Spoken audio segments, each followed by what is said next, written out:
Pierre Edan, la Legal Tech, French Legal Tech.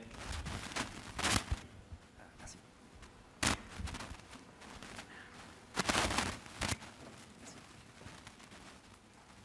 Bonjour à tous, merci encore pour cette invitation. J'ai entendu beaucoup de choses ce matin auxquelles je souscris.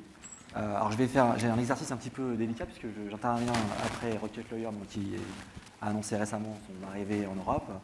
Nous, Legalstart.fr, on est donc une start-up française qui a commercialisé ses services depuis maintenant mars 2014.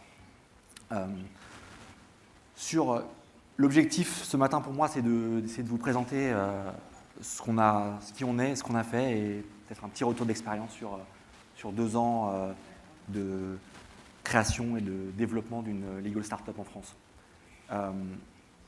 Sur le constat,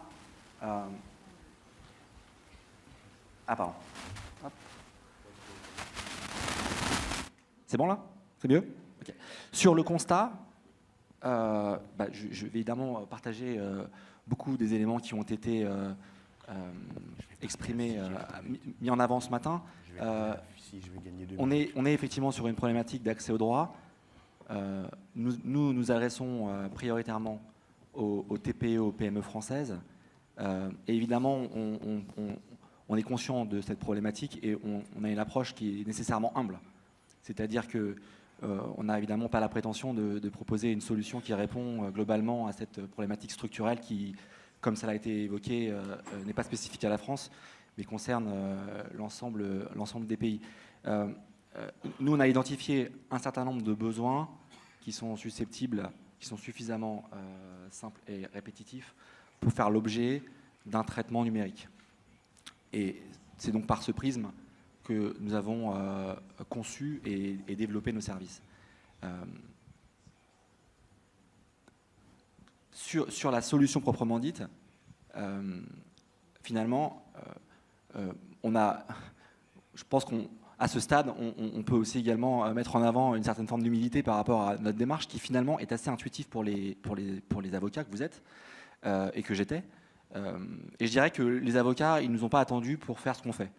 Moi, j'ai exercé en tant qu'avocat dans des cabinets d'affaires pendant plusieurs années et la réflexion sur la manière d'être plus efficient dans la génération de contrats et de documents juridiques en général, je l'ai eu au sein de mes cabinets respectifs il y a de ça déjà une dizaine d'années.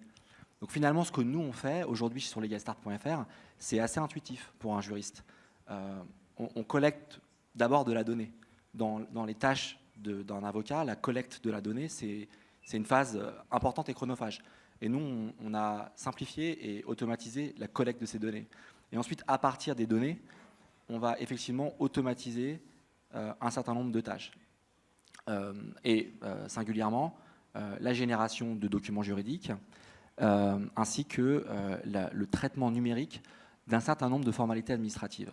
Donc très concrètement, ça se matérialise par la possibilité pour les entrepreneurs français de réaliser en ligne sur le site un certain nombre de démarches, telles que la création d'entreprise, le recouvrement de factures impayées, la rédaction de contrats de travail, et puis je dirais tout ce qui concerne la vie sociale, le secrétariat juridique de droit des sociétés en quelque sorte. C'est-à-dire que tous les événements à faible valeur ajoutée juridique que va rencontrer l'entrepreneur et qui va pouvoir réaliser de manière simplifiée directement en ligne grâce à notre application. Donc très concrètement, il s'agit d'une solution logicielle, SaaS, qui va permettre à l'entrepreneur de venir sur le site et de remplir un questionnaire, donc de nous fournir la donnée directement en ligne et ensuite de bénéficier d'une expérience utilisateur différente.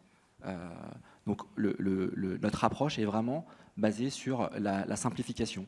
Et d'ailleurs, pour rebondir sur les constats qui ont été menés sur l'identification du besoin, nous on avait une intuition sur l'importance du tarif dans l'approche Internet, c'est-à-dire on allait sur Internet pour trouver un service juridique ou un produit ou une démarche qui permettait de réduire les coûts, donc moins cher. Et en réalité, quand on interroge nos clients, les deux critères qui sont mis en avant, c'est la simplicité et la rapidité d'exécution. Le tarif intervenant en 3e position. Donc, encore une fois, notre approche est une approche qui consiste qui est d'une certaine manière pédagogique, qui consiste à fournir l'information et ensuite accompagner dans le cadre d'un outil hyper épuré, hyper simple, qui est construit en fait à partir de tests qu'on mène sur le besoin de l'internaute. On va regarder le type d'information et le type de réponse qui correspond aux besoins pour proposer une expérience qui soit la plus simple possible dans les domaines que j'ai évoqués. Aujourd'hui, si on se projette un petit peu dans le legal start de demain, nos réflexions, elles achoppent principalement sur des systèmes d'intelligence artificielle qui vont permettre d'aller plus loin dans la simplification, c'est-à-dire de proposer en ligne des réponses en fonction de données qu'on aura collectées sur le visiteur. Et donc ça va permettre de s'inscrire dans cette démarche qui consiste à aller plus loin dans la simplification et la mise à disposition d'un outil exploitable pour un non-juriste. Alors, juste on a maintenant un petit peu de recul par rapport au droit en ligne en France. Aujourd'hui, sur legalstart.fr, on a servi plus de 40 000 clients. Donc ça nous donne une idée plus précise. Donc on est passé de l'intuition au constat. Et donc on comprend mieux ce pourquoi les utilisateurs, enfin, les entrepreneurs français viennent sur la plateforme et ce dont ils ont besoin. Et je pense que voilà, le constat principal numéro 1 que je ferai aujourd'hui, c'est qu'il y a une forte demande pour des solutions alternatives numériques en droit en France sur le segment de la petite entreprise. Et le deuxième élément que je mettrai en exergue, c'est je l'ai mis sous la forme du NPS, c'est-à-dire c'est un indicateur de satisfaction. Un NPS à 70, ça veut dire que 80% de nos clients s'estiment très satisfaits du service qu'ils ont reçu sur legalstart.fr.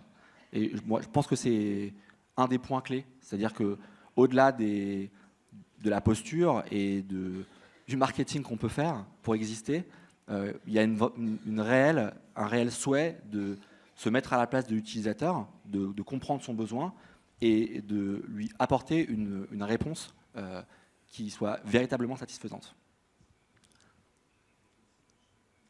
Alors, bon, je dois dire que c'est la première fois que je suis intervenu dans plusieurs forums d'avocats précédemment et je suis plus à l'aise aujourd'hui que j'ai pu l'être il y a quelques années, où les audiences étaient peut-être un petit peu moins réceptives à l'approche qu'on a développée. Et si je devais revenir sur ce que ça signifie de lancer une Legal Tech en France, je dirais que le premier point sur lequel j'insisterais, c'est la capacité de recruter des talents dans le numérique appliqué au droit. C'est pas évident. Alors, on a la chance en France d'avoir de former des ingénieurs de grande qualité. Mes deux associés sont ingénieurs, donc moi j'étais précédemment avocat. Donc recruter des talents et puis former des juristes et des collaborateurs à ce nouveau métier du droit en ligne. Croître la capacité de passer à l'échelle.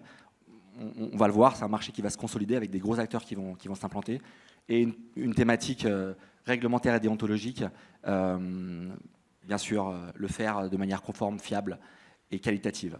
Et enfin, pour conclure, on est bien entendu résolument dans une approche collaborative. On pense qu'il y a un enjeu stratégique, alors évidemment qui n'est pas spécifique au droit, mais qui s'applique au droit, de développer un écosystème digital fort en France, une Legal Tech française forte, qu'on voit émerger des acteurs, nous et d'autres, importants en France. C'est selon nous un enjeu stratégique. Et évidemment, collaborer avec les avocats et les professionnels du droit pour un meilleur accès au droit. On l'a fait récemment avec les notaires, le réseau NCE, avec le réseau Eurojurist France, plus de 1000 avocats en France. Et on continue à développer, à imaginer des solutions qui associent de manière plus aboutie la technologie et l'avocat. Merci beaucoup.